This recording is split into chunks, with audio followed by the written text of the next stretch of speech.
everybody, and welcome to possibly an abridged version of Radiorama, where, as the name implies, I show you how to work on radios, televisions, stereos, all that other good stuff from the probably the 30s through the up into the late 60s. And today we have this large tabletop Packard Bell radio. I'm not sure why I'm restoring it. It's got a pretty badly warped tinite plastic dial cover. But you know what? Just because some radios are not perfect doesn't mean they shouldn't be restored. And this one is a pretty nice set. Initially, I wasn't going to do it because it's missing one of the buttons. And it's a critical button.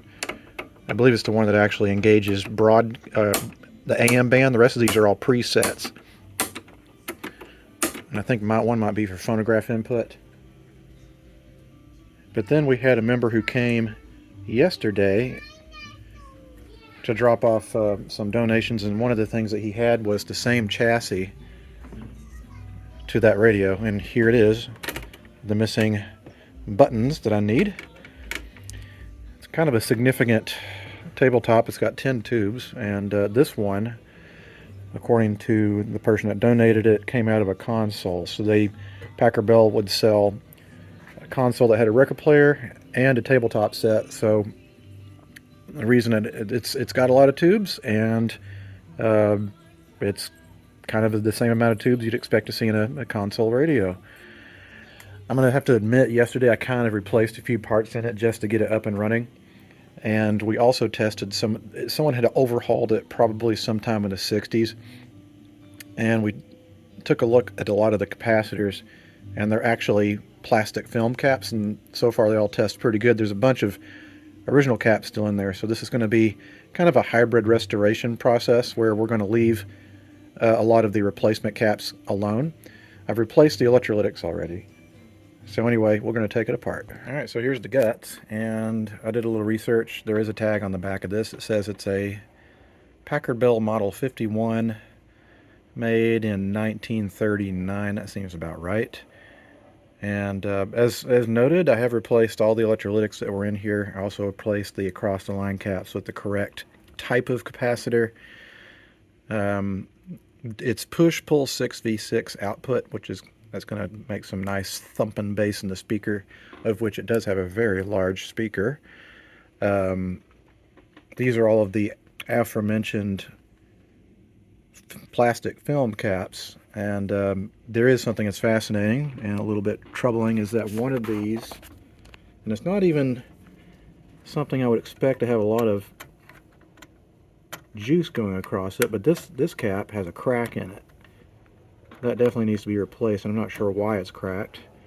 Also, yesterday we were noticing that this particular band was not staying engaged because whoever replaced the cap put it right up against the back of that lever, and it's not engaging all the way because it's hitting that, so that's kind of a stupid mistake too. So we'll have to replace those two. We have two more paper caps up here, and they might have something to do with the tone control because they're coming off of the tone pot. And we've got this resistor kind of hanging loose in the air here. Not sure what that went to. The set does work just fine without it, so I don't know. So let's get cracking. Going to replace that cap, and these two, so 4 total. Okay, so I wound up having to replace more than that because I accidentally snipped one of the leads of one of the other caps. And now we have a situation where this guy is not in the way. I'm not wild about that wire being like that. Let's see if I can. That's better. You don't want anything touching. The other thing is I decided to test the cap that had a crack in it just to see what it was measuring. One of my friends gave me this thing. You can hook anything to it, and it just automatically reads anything, no matter what lead. It's reading 107 nanofarads. That's certainly not what it's supposed to be. It's supposed to be 0.05 microfarads. So it's way, way out of whack. So I'm assuming it's open, gone to air, probably either shorted. But see, it's got a huge crack here. In fact, I'm going to crack it open. I'm just curious to see what's going on inside. Okay, so we've got everything replaced. I'm actually starting to run out of capacitors. I need to make an order. And I got saved because yesterday I had my birthday party. And wouldn't you know, one of my friends decided the best thing to give me was a big old tub of capacitors, old ceramic capacitors. So I have a lot of the values that I needed, and they never wear out. These look like crap. The ceramic, there's physically nothing to go wrong with them. Well, electrically they usually don't fail. They only fail if you screw them up and break them. So I think the next thing that I'm going to do is we need to install a fuse. And I've been doing that increasingly more and more because given this radio's age, it's 80 something years old. That transformer, who knows what's going to happen. If that transformer decides to self-immolate, I'd rather the fuse pop rather than it, burn up. So what we do is we install this fuse, probably screw a hole here, and we'll have a fuse between the line coming in and out, so if there's anything that's going to fail, it's going to hit that fuse first thing. And what I do is I have a little fuse holder like this. I'm going to put it right here. And what you want to use is a 1.5 amp slow blow. You don't want a rapid blow, because when you turn on a tube powered radio, all those filaments are initially going to suck up quite a bit of current as they warm up. So you want something that has a little bit of flexibility to it. The other thing I'm going to do is I'm going to add an audio input. This already has a phono input. I'm assuming this is when you inject, when you push your phono jack into here, this separates these two pieces, and that kills the radio signal. So I think what I'm going to do is I'm going to directly run it in, the audio in. That should kill the radio signal without needing a switch, because I really don't want to drill a hole in the wood case when it comes to turning the audio on and off. We'll see how that works. Okay, if you're wondering what that is, that's my wife's hobby. She likes to do this thing called shape note singing. Apparently it's a very old form of singing. Anyway, that's what's going on at my house today. And so I'm hiding in the garage because I don't like to sing.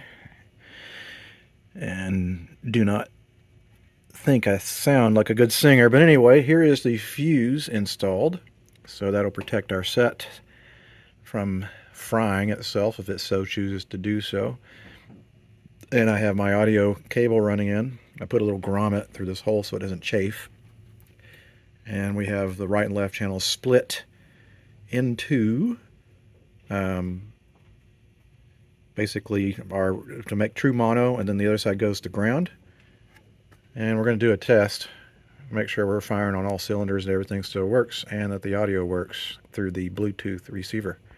Alright, well, good news, bad news, radio works great, but the audio is not going through, so I'm probably have to add a switch. You're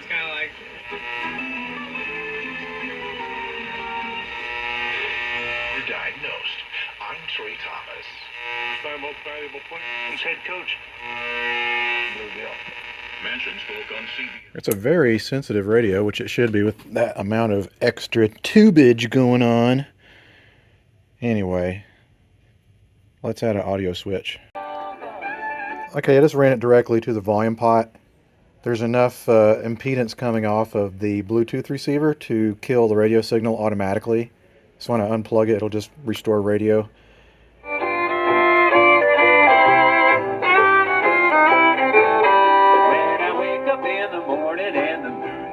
Shining clean and clear and crisp in the sky, and you're lying there beside me, dreaming that you might be just a having something special. Sounds pretty damn good. So the electronics part is done. Now I think it's going to be cosmetic work on the case. I also need to replace these keys here. It looks like they soldered these in to keep them from moving. That's going to be fun getting that off of there. But we need to do a switcheroo with the other set. Alright, well, I've managed to successfully take the old bank of buttons off. And what I did is I decided to soak them with trim shine for cars to get them nice and shiny again. because everyone likes shiny buttons. What I need to do now is loosen up some of these sticky controls. So I'm going to use my zoom spout oil. One of our members at the museum, Kyle, told me this stuff's great, and he's definitely correct. It is wonderful to use, but we just want to make sure everything gets nice and lubricated. I know the lighting's not very amazing here. That's already starting to work for you a lot. Sometimes you can use a little bit of heat with your soldering gun or soldering iron. I'm not sure why these are so sticky. You know, shit happens when stuff gets old. Yeah, so I'm going to heat this up a little bit, and then I'm going to clean the chassis. Do you have to do that? No. No one's going to see it, but I like doing it anyway. Just makes me feel better. So it's come quite along. After we clean the chassis, get the controls taken care of, and put the buttons back on, it'll be time to work on the cabinet. Try to do the best we can to restore it to a presentable condition. All right, now it's time to do a little more small few things here. I want to lubricate the tuning condenser bearings. That does make everything feel a lot smoother, mo better. Even get the little ridge up here where the little indicator rides. Get the little pulleys, so everything will just kind of move a lot more. Yeah, that already feels a lot better. And what I'm going to do is clean the tubes and the chassis. I use paper towels and some window cleaner. I'm also looking here, it looks like at some point someone bit a chunk out of this glass and they put brown paint over it. But the donor chassis over here has a perfect dial. Let me just make sure it's got the same configuration. No, it does not have the same configuration. That's fine, I'll just leave the original one there. Alright, let's get cleaning. The other thing I'm going to do is, like, this is broken, and that one has a good post for the this support here. I don't know what this is. Probably part of the antenna. Okay, so the case is all, not the case. The chassis is all nice and clean. And when I put it back on its back again, I wound up breaking this guy off. Some sort of loop, antenna loop. And so I decided to try the radio without it. I'm not sure what it's supposed to do, but it doesn't do anything. I hooked it up again and then disconnected it, and it's just as sensitive with or without it.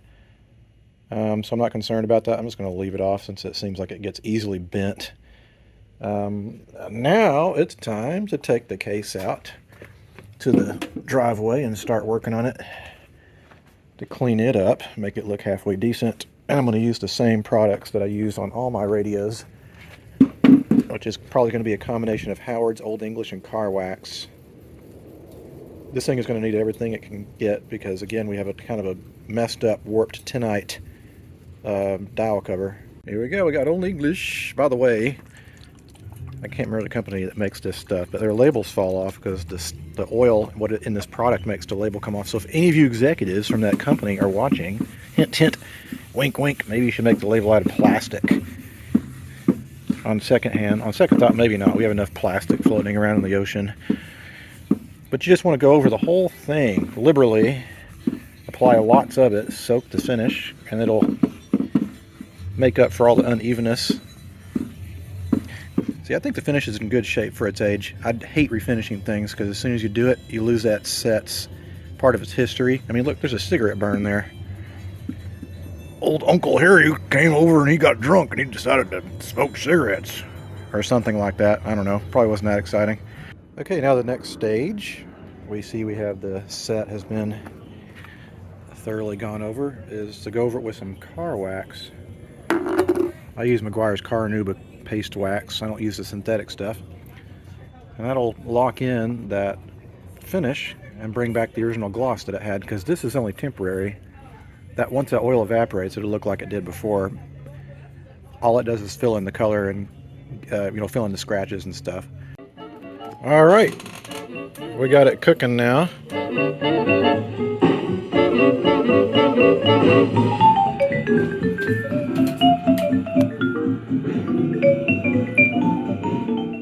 I guess what's a real shame is I do need to figure out if I can get a replacement one of these. Because otherwise the radio looks great, it plays great, it sounds great. The finish even though it's got some imperfections, is, in my opinion, very presentable. If someone didn't care about the tinite, this would be just a good garage radio. Because it does, like I said, it sounds good. You wouldn't have to worry about putting house plants on it or whatever, because it's already got some water damage. But whatever. It's all back together again and playing happily, and it's could possibly go for many more years. But again, kind of a shame about that dial. In fact, if any of you guys happen to have one of these for a 1939 Packard Bell Model 51, let me know. I'd be happy to buy it off of you, just to make this guy whole again. I'm going to put maybe a want ad on the Antiques Radio forums, seeing if by some miracle someone has one, but I doubt it. But we'll see. Alright everybody, thanks so much for watching. I know this was kind of a weird episode because the radio was partially done. And again, I questioned myself of why I restored it, but I just wanted to. Alright everybody, if you have any questions, let me know down in the comments section. And until the next time something comes across the workbench, see you guys next time. Adios.